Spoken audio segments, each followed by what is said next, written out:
What kind of sod is best in Houston, Texas? I can tell you that the Raleigh St. Augustine is probably 99% of what we sell because it is the easiest to maintain. It's just the easiest grass to take care of, and aesthetically it looks the best for cost to time spent on it and everything that most people prefer the St. Augustine. Zoysias, some of the Zoysias I would agree probably may look a little bit better. They are in most cases twice as expensive, and so they're usually fairly cost prohibitive, and they don't work in every scenario. Nor does St. Augustine, but they all have their place. But most of what we sell, and for good reason, is the Raleigh St. Augustine. One of the issues with the St. Augustine as well as the Bermuda grasses is that they don't tolerate shade well.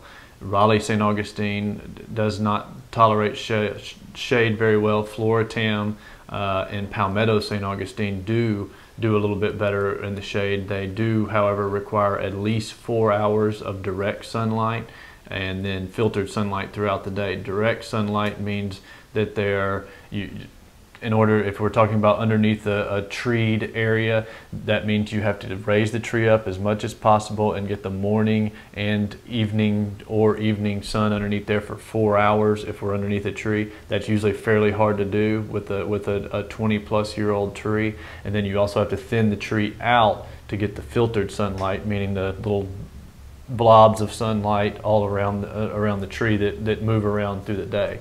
When you get into big old oak trees, that's very hard to do. 4 hours of direct sunlight is hard to come by, and those are the more shade tolerant varieties. As is the Zoysia, I would probably qualify it in the 4 hours of direct sunlight per day area as well.